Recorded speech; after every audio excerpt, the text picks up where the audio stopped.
Galera, hoje eu tenho um segredo para contar. Vocês sabem que o Supermercados BH é um grande parceiro nosso e é por isso que eu sempre trago novidades dessa rede incrível para vocês. O que vocês não sabem é que eu sempre me surpreendo com os recados que o BH envia aqui para mim. Hoje mesmo, ele pediu para eu separar um tempinho para falar com vocês sobre o significado da Páscoa. Vocês já pararam para pensar nisso? Bom, para mim e para o BH significa renovação. É tempo da gente olhar para dentro de nós mesmos e ver o que temos feito de bom para a gente e para o mundo. É hora de compartilhar o que temos de melhor. E é por isso que o BH faz tanta questão de preparar ofertas incríveis para vocês. Assim, ele tem a oportunidade de marcar presença em um montão de lares de famílias mineiras, levando experiências únicas com qualidade e preço justo. Então é isso. Eu e o BH desejamos a todos uma Páscoa repleta de fé, amor, esperança e renovação. Voltamos com o nosso BH Todo Dia e eu aproveito para registrar a participação das pessoas, que é sempre legal. Renato Fonseca, né? Ele diz: Sérgio, você já passou por uma situação curiosa ou engraçada na véspera ou durante uma corrida? Daqui a pouquinho ele vai falar disso pra gente. Obrigado, viu, Renato? Amável Leôncio, né, tá aqui também com a gente, ó. Sérgio, você consegue descrever a sua emoção de largar na primeira fila do EPRIX de Dária de 2021? É isso mesmo? Díria. Díria, é? Isso aí. Isso. Fala rapidinho pra ela aí, pra Amável. Qual que é o nome mesmo? Amável. Amável, obrigado pela pergunta. Uhum. Foi uma sensação especial, porque foi minha primeira corrida. Na verdade, eu tinha feito algumas etapas em 2020, mas foi a primeira temporada, o início de uma temporada completa na Fórmula E. Para mim, aquela foi minha primeira corrida de verdade. Eu nunca imaginaria estar largando na primeira fila. Foi um choque para mim e para minha equipe, acho que para todos. Então, sensação especial. E depois eu consegui finalizar bem a corrida, terminei em quarto, né?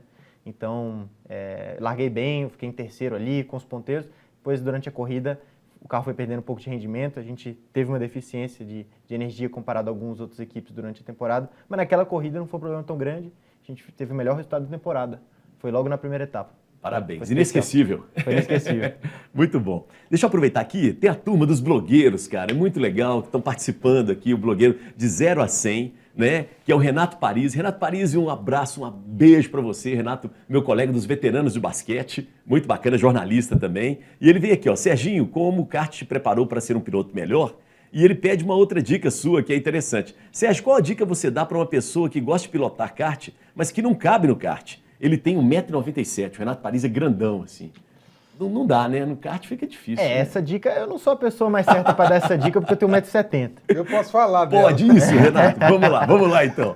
Tem que encolher e apertar, porque não tem jeito de aumentar o tamanho do kart. Não dá, né? Nisso aí não tem jeito. Realmente... Manda arrancar o bico fora. É o jeito. Então pode cortar um pedaço da perna. Boa. Aí, Renato Paris, tá vendo? Ou corta um pedaço da perna. Só boas ideias aqui. Ou solda um chassi no outro. Você sabia que já teve eu não sei exatamente o nome do sujeito, mas algum empresário aí maluco que teve uma vez, o cara tinha uns 2 metros também. Queria correr kart. E tem alguns colecionadores de carro, né, que compram carros de Fórmula 1. Isso. Esse comprou um carro de Fórmula 1 da Ferrari, não vou me atrever a dizer qual, mas eu acho que era até um carro usado pelo Schumacher. Sim. E a Ferrari tem uma equipe, uma estrutura, que esses empresários têm carros que deixam esse carro ali, a equipe toma conta, mas é do empresário o carro, Isso. não é da Ferrari mais, ele já comprou. Essa equipe só roda o carro para ele, conserva. Dá manutenção, e ele faz alguns dias no ano, diversão dele, andar nesse carro em algumas pistas. E esse cara não cabia no carro, então tiveram que fazer uma adaptação no carro e estender o carro. Eu posso ter contado um pouco, mas foi mais ou menos isso. E o carro quebrou no meio. Então com ele. Tem até uma foto dele, assim, com as pernas pra fora. Pra assim, fora, o carro e o cara com as pernas, assim. É a coisa mais engraçada. Renato, é uma possibilidade, mas você vai correr riscos, viu? E, Renato, eu quero te convidar pra gente falar sobre automobilismo, sobre automóvel, tá? Nós vamos fazer esse programa em janeiro, provavelmente, e você vai estar aqui com a gente. E aqui no estúdio você cabe, pode ficar tranquilo, não tem problema não. Agora, Rodrigo, eu queria te colocar no papo, te chamar pro papo. Essa questão de patrocínio, qual que é o objetivo de um patrocínio, por exemplo, quando você começou a patrocinar o caso do Serginho? É um retorno financeiro, é uma questão de paixão, é um retorno da marca, visibilidade da marca? Como é que você trabalhou isso? É um pouquinho de tudo isso aí, né? Um pouquinho de paixão, por exemplo. sempre fui apaixonado pelas corridas de Fórmula 1, não perdia uma. Meu coração batia mais forte quando eu ia ver uma largada na televisão do que quando eu estava lá, às vezes, na minha equipe, correndo no meu kart. Quer dizer, sempre gostei, sempre acompanhei, já fui em mais de 13 grandes prêmios de Fórmula 1. E começa pela paixão, né? Isso. Depois, paixão. Eu sou amigo do pai do Serginho e sempre procurei estar ajudando. Nunca foi com muito não, mas também porque na época ele não sei se precisava financeiramente, mas é bom você estar divulgando o esporte e para mim patrocinador traz outro. Lógico, tem isso também, né? Um vê, o outro vem. Sem dúvida. E a gente tinha uma empresa com uma turma muito grande, muitos jovens, todo mundo muito novo, que curtia demais na época do Serginho, ele já corria com a gente lá e isso trazia uma união na empresa que ajudava a gente a melhorar nossos resultados. Ah, interessante. Entendeu? Você aproveitava isso internamente Lógico, era para mim. Boa. O que eu achava mais legal era quando Você a gente danado, hein? levava os funcionários para assistir as corridas dele, né? ou a palestra que ele dava. Então, esse tipo de coisa assim, que todo mundo tem a curiosidade de saber como é que é. Claro. Ou quantos sensores tem no carro. A pergunta que eu sempre gostava de dizer, quantos sensores tem no seu carro? Que é tecnologia pura também, né? O que está ali por trás do bastidor, que a gente não tem muita notícia, são coisas bastante interessantes. Rodrigo, vamos aproveitar, temos umas fotos dessa história de vocês dois aí, né? Um pouco da história de vocês dois, vamos mostrar. Olha que barato. Isso O Rodrigo tá cabeludão ali. Isso aí isso foi Barcelona-Hockenheim. Você morava sozinho lá Olha na isso, época. gente. Ah, depois eu vou querer essas fotos. Não, isso aqui é aí. segredo só do canal. É só entre a gente e o Rodrigo. Rapaz. Olha que barato, olha. Tá vendo? Olha o Lalo Lalo Bema. Bema. Aí, o Lalo Bema. Aí, ó. Aí. Parabéns, muito bom, hein? E eu sempre torci toda a corrida. Aí, Lalo Bema de novo. Aí foram vários anos. Vamos. Eu falei, essa corrida ali que tá mostrando a foto, que eu tava Sim. no pódio agora, foi uma das corridas mais importantes da minha carreira. Foi minha última corrida praticamente no kart. Foi uma corrida do campeonato alemão. Olha. A gente tava sem esperanças e tal, porque Sei. eu tava tendo assim um ano de seca. Cara, não vinha resultado nenhum. E a gente precisa de alimentar, né, os nossos sonhos com uma felicidade aqui, outra ali, né? Porque nosso não tem como. Exato, Mas da vida eu isso. não consigo continuar, minha família também não consegue continuar, os apoiadores não conseguem continuar porque não tá tendo resultado. E olha só. E aí era a última corrida de kart. Era uma das minhas últimas, acabou sendo, né, uma das minhas Isso. últimas corridas no kart, porque tá. eu troquei de equipe, eu tava sofrendo muito. Ó, o Ronaldinho Gaúcho te cumprimentando aí, ó. Rapaz, não é qualquer um não. Deu uma hein, força Rodrigo? grande aí pra mim. Isso é legal, tá vendo? Foi demais. E A última corrida do kart. são Continua. vários momentos. Ó, mais amigos aí. Isso aí é lá em Spa? Spa-Francorchamps. Aí, ó. Aí, essa aí, acho que foi no dia seguinte, né, tio, que eu ganhei uma corrida. Essa, exatamente. Foi um dia depois dessa foto, eu ganhei a minha primeira corrida. Fórmula na 2? Fórmula 2. E nesse dia, né, daquela foto, eu cheguei em sexto, foi meus primeiros pontos na Fórmula 2. Ô, tio pé quente. Aí, ó, boné da Baidor aí. É isso. Aí, eu tava falando daquela corrida de kart, eu troquei de equipe, as coisas deram certo, eu ganhei uma corrida do campeonato alemão, e aquilo, assim, me Abriu a motivou. porta. Aí, ó, só, abriu várias portas, e aí que a barato. gente seguiu. Olha quem tá aí do seu lado. ó. Schumacher. Aí, Schumacher, figura muito legal também, né? Aliás, os pilotos de Fórmula 1 são pessoas muito Essa é a bem mais preparadas. recente. Essa é lá no Instituto, Essa é lá no Instituto, na inauguração do Instituto. Isso. A gente pode falar um pouquinho depois. Aham. Não, fala agora já, o Instituto, fala aí. Não, então, o Instituto a gente decidiu abrir, né, eu me profissionalizei agora na entrada na Fórmula E. E aí a equipe acaba tomando conta de várias coisas que a gente tinha que tomar conta antes, né? Desde coisa mais besta que organizar logística, hotel, voo, mas isso dá um trabalho, né? Dentro de qualquer empresa dá um trabalho. Porque não é só eu. Tem eu, fisioterapeuta, empresário, então, coisa de olhar patrocinador e tudo. Então, tudo, aquele time que eu precisava no entorno, acaba que a equipe toma conta de muitas coisas. Então, mas são pessoas que a gente, ao longo dos anos, a gente criou confiança, que me conhece, que tem os mesmos, a mesma vontade que a gente, né? Que a gente já compartilhou essa vontade, que é de retribuir, né? Devolver para a sociedade. Ah, que legal. E então, a gente decidiu montar esse instituto. O primeiro projeto do instituto é o Automobilismo Educacional, que é um projeto que a gente pega 40 crianças lá de Vespasiano, meninos e meninas, 10 a 14 anos de idade. É um projeto que também conta com o apoio da Prefeitura de Vespasiano. A Prefeitura de Vespasiano ajudou a gente a selecionar essas 40 crianças. Das escolas públicas. Das ali, escolas né? públicas, são 3 escolas. baseado em dois critérios, que é rendimento escolar e vulnerabilidade social. Perfeito. E aí o outro critério, obviamente, é que fosse metade meninos, metade meninas. Muito bom também, né? Porque essa coisa, né, tem muito homem. Não, e várias né? delas aceleram demais, Demais, assim, anda de igual para igual. Isso então, aí. eu acredito muito nisso, né? Que no automobilismo não é um esporte tanto de força, que a força física predomina. Eu acho que se ingressassem no esporte a mesma quantidade de meninas que meninos, muita gente pode discordar, mas essa é a minha crença. Que se ingressasse no esporte a mesma quantidade, a gente ia ver algumas meninas começar a aparecer pouco a pouco. Ia demorar alguns anos, tenho né? certeza que muito mais mulheres iam chegar lá na frente. Elas são concentradas, elas são terríveis. Se amanhã, de repente, no kart tivesse a mesma quantidade de meninas que meninos, daqui a 15 anos, na minha opinião, a gente ia ver um grid bem misturado até nas categorias máximas. Muito bom.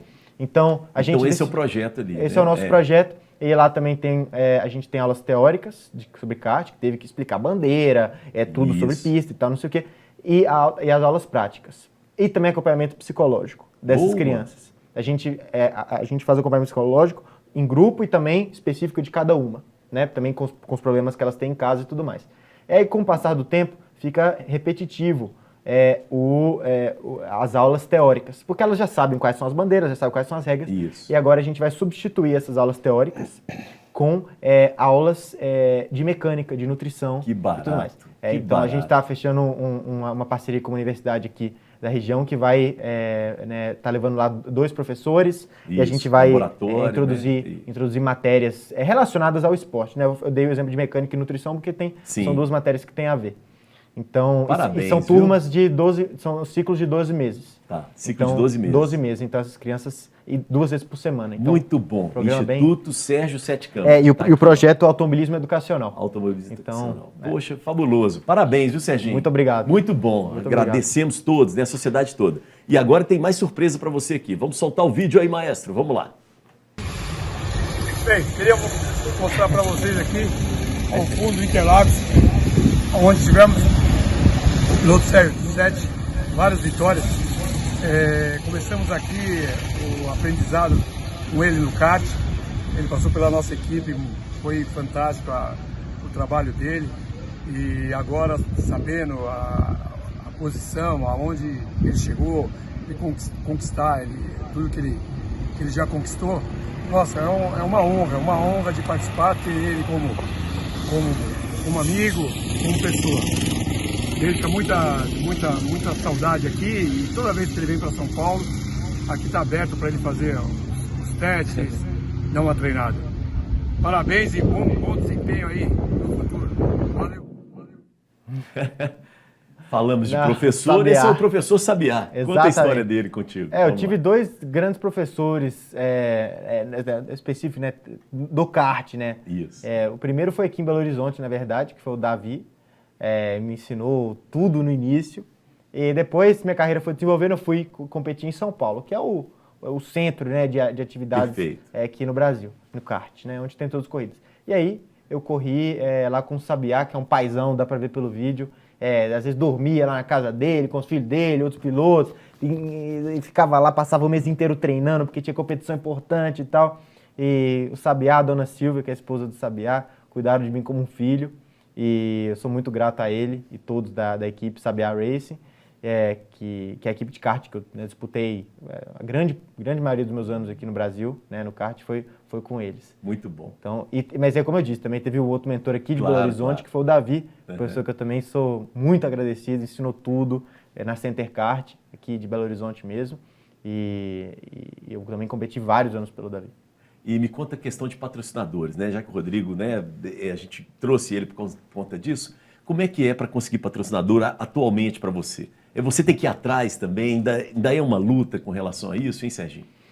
Sempre conseguir patrocínio é algo que tem que movimentar, né? Eu conto muito com a ajuda do meu pai para isso, e depois eu tento entregar com resultados na pista, me desenvolvendo e sempre estando disponível para poder fazer apresentações para as empresas. Eu sempre me coloco 100% à disposição, faz parte do meu trabalho também. Então, é algo que tem que estar movimentando, sabe? Porque o patrocínio ele nunca bate na porta, é muito raro isso acontecer. Você tem que correr atrás. Correr atrás, né? Mostrar apresentar aquele projeto para as pessoas, e aí sim elas passam a entender, a conhecer, Então, hoje em dia, a gente corre atrás de patrocínio pessoal, né? No caso da Fórmula E, que são marcas que ficam no capacete. Também existe a possibilidade do patrocinador patrocinar a equipe, né? O carro não pertence à equipe. E também existem apoiadores que a gente busca no Instituto, né? Isso é interessante. Exatamente. Que é diferente o perfil, né? É perfil diferente. É um patrocinador do Instituto, que obviamente está ligado à minha marca, mas aí é outro projeto. Muito bom, ótimo. E nós vamos continuar aqui, tem mais um vídeo aqui de colega de profissão seu. Vamos lá, vamos dar uma conferida. Fala pessoal, sou o Danilo Girani, piloto profissional. Também trabalho na parte de assessoria de pilotos, na parte de coaching, mais parte de pista. E eu fui um dos primeiros aí a acompanhar o Serginho na transição do kart para os monopostos. Então me senti muito honrado aí pelo convite do Serjão, pai do Serginho e do Serginho também, de poder acompanhá-lo, né, e confiar em mim, né, no que eu dizia das minhas ideias aí do que seria melhor para o futuro dele, né, se fosse Fórmula 3, a categoria, equipes e tudo mais. Fizemos algumas viagens juntos na Europa, então foi muito bacana essa época que estivemos juntos. Até hoje seguimos, né, com amizade, proximidade, eu sempre torcendo pelo Serginho, né, e para que tudo aconteça da melhor forma para ele. E realmente me sinto muito feliz, eu que vivo de automobilismo também 100%, sou profissional de corrida, então eu sei bastante, né, da dificuldade que estar no meio e se manter no meio, né, de conquistar campeonatos, de renovar patrocínios. Então, de vê-lo hoje estando numa categoria profissional como a Fórmula E, a gente até competiu pela primeira vez no final desse ano no All Stars Race da Porsche Cup, aqui na etapa da Fórmula 1 Interlagos. Então foi muito bacana dividir a pista com o Serginho e com certeza vamos dividir muitos mais ainda nesses próximos anos. Então é isso aí, Serginho, manda ver. Estou sempre aqui na torcida de longe, mas torcendo por você. E grande abraço a todos vocês, Serjão, né, que sempre também torceu por mim, tenho certeza disso. Albert, né, que desde o começo está lá também com o Serginho orientando lá da Espanha. É isso aí, grande abraço a todos. Boa. Esse é o Danilo, né? É o Danilo, foi um dos meus primeiros... ele foi o meu primeiro treinador quando eu saí do kart, fui pro Fórmula. É uma transição, um passo muito grande, maior do que deveria ser, na minha opinião. Você sai do kart... você está jogando ping-pong, você vai pro Fórmula, tem que jogar tênis, entendeu? Então é um esporte, o automobilismo é um esporte muito estranho. A gente tá falando da importância do kart antes, eu acho que é importante, acho que vai ter uma pergunta que a gente teria deixado para responder depois. Foi. Eu já vou adiantar e responder agora. Pode. Qual foi a importância do kart para minha carreira? Algo nesse sentido. Isso. O kart é o momento da sua carreira que você tem mais tempo para estar andando, você tem mais horas de pista. O Gini também falou, né, que ia em Betim e tal, contou aquele caso dele, do pedal de madeira. Eu chegava da escola, ia todo dia 3, 4 horas, quando não tinha escola, passava lá 6 horas treinando e volta, acaba o tanque, chega, reabastece, tanque até o topo, sai, esvazia o tanque, vai, para, coloca, e era horas andando. Isso nunca mais acontece na sua carreira depois do kart. Tem uma importância enorme. Quando você sai do kart, que se você olhar até a dimensão do kart, das pistas, não tem nada a ver com carro de Fórmula. Quando você sai, é um passo muito grande, muitos pilotos nunca se adaptam. Perfeito. Tem piloto que a gente fala que é piloto de kart. Esse piloto acaba nunca se adaptando ao carro de Fórmula, é quase um esporte dentro de um esporte. O exemplo do tênis e do ping-pong para o tênis, para mim, é perfeito. Uhum. É isso. Isso é bizarro, mesmo, é um exemplo, parece bobo, mas é isso que acontece, porque um kart é outro esporte. Então, é outro esporte. O Danilo me ajudou nessa transição, foi um cara essencial. E eu só deixei de trabalhar com ele, na verdade, porque ele depois conseguiu um assento muito bom aqui no Brasil. Claro. Dei para ele correr, Isso. e aí tinha ele seria incapaz de conseguir ir lá em todas as corridas de Fórmula. Mas você precisa de alguém ali junto. Fiz mais de um ano de trabalho com ele, foi um intensivão logo que eu saí do kart. Ele me fez pegar a mão do Fórmula muito rápido, é um excelente piloto, uma pessoa que eu admiro muito. Muito bom. Vamos colocar o Rodrigo Gini no papo, que eu queria que você falasse um pouco, Rodrigo, sobre essas questões de transição da carreira do Serginho aí. Vamos fazer uma análise aí juntos, vamos lá, Rodrigo. Pois é, Elias, eu acho que uma coisa que fica bem clara até nos depoimentos, nos personagens que apareceram, é como o esporte talvez seja o automobilismo é o esporte individual mais coletivo que existe, a gente pode falar. Que ótimo. Porque a quantidade de pessoas que você precisa, né, ao seu lado, é o mecânico, é o preparador, é alguém que te oriente, é a equipe. E na equipe você sabe que são dezenas de pessoas especializadas. Então tem o engenheiro da telemetria, tem o engenheiro da suspensão, tem o engenheiro do chassi. E para que tudo funcione, todo mundo tem que fazer o seu melhor e né, todo mundo tem que estar dentro daquele objetivo. Lógico que o piloto é o mais importante disso. O piloto é a peça central do quebra-cabeça. Mas sempre é um processo que a gente olha e fala assim, não, ele vai sentar no carro, acelerar e acabou. Vai muito além disso, é muito além. E conte uma coisa, na sua opinião, né, como jornalista, né, e crítico também, como é que está sendo esse processo, como é que foi esse processo de transição, né, do Serginho? Te surpreendeu? Sim, com certeza, porque como ele mesmo falou, ele optou por não passar por uma categoria que existe hoje na pirâmide da FIA, que é a Fórmula 4. Na época até ainda estava começando, né, era muito, muito incipiente, mas né, ele já saltou direto para a Fórmula 3. E aí o salto é imenso, porque você vai no kart, que não tem regulagem aerodinâmica, não tem aerodinâmica praticamente nenhuma, não tem suspensão, você vai para um carro que ele é todo regulável, sensível. O Fórmula 3 é considerado o carro mais chato de você acertar, de você colocar na condição ideal. E ele encarou e já foi para o europeu, e já pegando pistas que não conhecia e aprendendo, né, tendo que lidar com esse monte de novidade e sendo competitivo de cara. Isso é muito raro, não é uma coisa comum. Boa, Gini. Por que você optou por esse caminho, digamos assim, mais perigoso, vamos dizer assim? Não, foi uma decisão coletiva, né? Mas também quem acaba decidindo isso também foi muito o meu pai, né? Ele que esteve sempre à frente da estratégia, dos patrocínios, do parte de relacionamento. Legal isso. Tá. E aí a gente foi influenciado pelo Max Verstappen, que foi campeão mundial de Fórmula 1 duas semanas atrás, né? O Max, na época, em 2014, ele foi o primeiro piloto que eu vi fazer isso. O Raikkonen também fez isso. O Raikkonen até fez um passo até maior, mas enfim. O Max foi do kart direto para a Fórmula 3, que era algo incomum de se fazer. Ele pulou uma etapa da Fórmula 4 ou da Fórmula Renault que existia na época. Foi direto para a Fórmula 3. E da Fórmula 3 foi super bem e foi para a Fórmula 1. O Max, ele praticamente saiu do kart para a Fórmula 1. Entendeu? O período que ele ficou no Fórmula 3 foi bem curto. Aí na verdade também ele fez muitos treinos de Fórmula 3. O Joss, né, o pai dele, que é ex-piloto de Fórmula 1, sabia muito bem a receita certa. E abreviou um caminho ali dele. E ele já colocou o moleque para andar de Fórmula desde muito cedo. Perfeito. Porque ele já sabia, na minha opinião, essa é a minha visão, já sabia da distância do kart pro Fórmula, já colocou...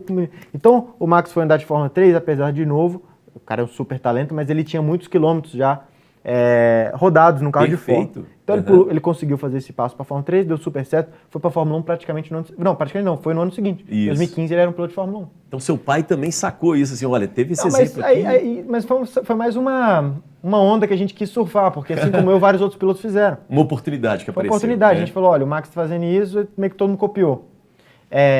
E deu super certo, teve uma foto ali que vocês mostraram que foi um post do Ronaldinho, né? Aquela foto ali eu estava conseguindo uma com da Red Bull, que é da Academia de Jovens Pilotos da Red Bull, é uma academia muito difícil de ingressar. Eu acabei saindo dela depois, mas fiz parte por um ano dessa academia e foi justamente por causa dessa decisão. Porque eu fui para a Fórmula 3 europeia logo de cara, depois de ter feito algo, e aí a gente fez um pouco igual o Max. Lembra que eu falei que ele fez uns treinos? Eu fiz aqui com a Fórmula 3 Brasil com o Danilo. Danado. E com o Danilo me ensinando. Aí quando eu fui para a Fórmula 3 europeia, eu consegui andar bem. Isso. E aí isso chamou a atenção do Dr. Marco, que é o chefe lá da academia da Red Bull. Aí, ó, de novo essa foto aí, eu tô com o macacão dele. Aí chamou a atenção da Red Bull. Chamou a atenção da Red Bull e eu fui fazer parte desse programa de Jovens Pilotos em 2016, que foi esse ano aí. Legal. Essa foto é lá no hangar 7 da Red Bull, lá na Áustria. A Red Bull é uma reveladora, ela tem uma escola, é isso mesmo? Ela tem uma academia todas as equipes têm, mas muitas equipes têm uma academia só para falar que tem. A da Red Bull realmente funcionou durante os anos, não sei se vai continuar sendo assim, mas funcionou, revelou vários pilotos, né? Para você foi fundamental. Os principais foram o Vettel, o Verstappen e o Ricciardo. Talvez eu esteja esquecendo de algum, mas tem até pilotos na Fórmula E também, que é o Jean-Éric Vergne, o Antônio Félix da Costa, esses dois são campeões mundiais de Fórmula E. E passaram pela academia da Red Bull. Passaram para academia. Eu posso até me colocar nessa lista também, que eu também estou na Isso, Fórmula E, eu claro. também passei por lá. Uhum. Teve outros, Carlos Sainz está na Fórmula 1, passou por lá. Pierre Gasly está na Fórmula 1, passou por lá. Então, a lista vai. Legal. Mas é uma academia que revelou vários talentos. O Rodrigo, você estava falando com a gente, eu achei interessante, né? Porque é muita técnica, mas tem que ter um pouco de sorte também, né, Rodrigo? Tem E que você ter sorte. falou comigo, poxa, né, tem momentos ali que eu ficava torcendo e às vezes falta uma sortezinha ali, né, da vida, essa coisa toda, né? Teve 2 momentos principais que eu lembro na minha vida de torcedor do Serginho, que foram realmente duros. Um foi quando a equipe deixou de botar 500 ml de gasolina Não acredito. no carro dele, e por causa disso ele perdeu alguns pontos que foram muito importantes para ele. E a outra que para mim foi... E a gasolina nem estava tão cara, né? E a outra foi Esse preço. uma volta de apresentação que um cara bateu nele do nada, sem mais ou menos, também num outro momento que era importante aquele resultado. Um europeu de kart, na Espanha. Conta pra gente, vamos lá. Primeiro Não, se foi- gasolina, primeira gasolina. Como é que foi isso? A da gasolina, ele pode estar falando de 2 momentos. Acredito que ele está falando... Teve mais de um? É. Poxa vida. Eu lembro mais de um. Tem 2 momentos. Acredito que ele está falando de uma logo depois de Spa, que foi minha primeira vitória na Fórmula 2. A equipe colocou, em 2017, a equipe colocou ela calculou errado o combustível errado. que estava dentro do carro. E o que aconteceu? Na Fórmula 2, o pneu ele dura 2 voltas. E você tem que fazer uma volta no meio, esfriando o pneu. Eu saí, fiz a primeira volta, coloquei o carro na primeira fila. E era meu ano de estreia na categoria, com uma equipe pequena, não era normal, era a mesma surpresa que foi ficar na primeira fila na Fórmula E esse ano com a Dragon. Isso. Foi condições parecidas, uma equipe pequena, primeiro ano, não era para acontecer, mas aconteceu. Pum, coloquei o carro na primeira fila. Nossa. E depois fiz uma volta esfriando e fui tentar a segunda volta, mas a segunda volta ela não era tão boa quanto a primeira, porque o pneu já tá Perfeito, se desgastando. desgastado, né? Então era uma volta para fazer, para tentar Isso. Vai lá que a volta encaixa melhor. Mas nem precisava dela. E por conta dessa volta, cheguei na última curva, o carro começou a pipocar. Aí o carro parou. E quando para, você toma... quando o carro para, né, ele já fiscaliza o carro, já olha o combustível. E se não tem pelo menos 1 litro de combustível no carro, você é desclassificado. Desclassificado porque automaticamente. A FIA ela não consegue ter suficiente para depois analisar o combustível. Perfeito. E ver se tem alguma substância ali que te daria maior alterada. performance. Não, entendi. Então, tem uma lógica. foi né? por isso. Aí eu tive que largar de último e foi um final de semana desastroso a partir daí. Porque você largando lá de último, você tá no meio do bololô. Aí é triste. E essa né? segunda foi se eu me lembro bem, tio, foi um ano que o Foi meu uma tio tava volta de apresentação. de kart, não foi? Eu acho que não foi de kart, não. Bom, mas Então vamos foi, lá. se você lembra do kart, foi uma volta de apresentação. que E aí- o cara Eu tirou ele. tenho quase certeza, porque foi Eu no vou ano, até procurar. Foi no ano que eu tinha aquela Alubema, meu tio estava me patrocinando através da Alubema. E eu acho que isso foi essa, que é um europeu de kart em Alcaniz, na Espanha. E numa volta de apresentação, um outro piloto bateu em mim na volta de apresentação. Aí estragou o cachimbo, tirou o cachimbo da vela aqui e tal, isso aqui. Pronto, uma tá porcaria. fora. Não Mas tem jeito. são essas duas que eu lembro. Eu acho que foi essa são mesmo. São tantos tantas, anos, né? tantos anos. Mas a que marcou foi essa, pelo menos pro Rodrigo, Ah, não. que falou comigo. Ou até foi no safety car que me tiraram em Baku com a Fórmula 2. Pode ser também? Pode ter sido também. Pronto, agora vai Enfim, lembrar de tudo aqui. Deixa eu falar. Isso é muito Até comum. essa do kart eu acho que foi a de Baku. Foi de Baku. Então, assim, são muitos anos. Eu tô com 23, mas eu falei que eu comecei com 6 para 7 anos. Então, nossa, o tanto de história engraçada que tem para contar, de batida, de azar. Mas graças a Deus também tem histórias boas. Isso. Mas a maioria é de batida e de Não, azar, porque larga 30, só ganha um. Não tem jeito. Como. Não. Até os que mais ganham, se for olhar, Ayrton Senna, eu falei, né, Tem botei muitas o Hamilton histórias, e tal. é. A taxa de vitória deles é de, sei lá, eu posso estar agora, mas assim, o Não é todo dia, né? Manuel Fangio, que foi o que teve a maior, estatisticamente, acho que é 50%. 50%. Que é muito. 50%. É ganhar uma corrida a cada duas. Mas a maioria ganha, sei lá, 20%. Já não é nem isso, ruim. né? Já não é ruim. Dá para ganhar um campeonato de Fórmula 1 ganhando 5% das corridas, entendeu? Só se Boa. pontuar. Então, É outra realidade. É muito competitivo, é aquilo que a gente falou, né? Vamos para mais um intervalo e daqui a pouco a gente volta, né? No último bloco do nosso programa. Lembrando mais uma vez que você pode participar conosco. O nosso chat, né? Está aí à sua disposição durante o programa BH Todo Dia, transmitido no canal do YouTube, Canal Viver Brasil, tá bom? Intervalo, a gente volta já já.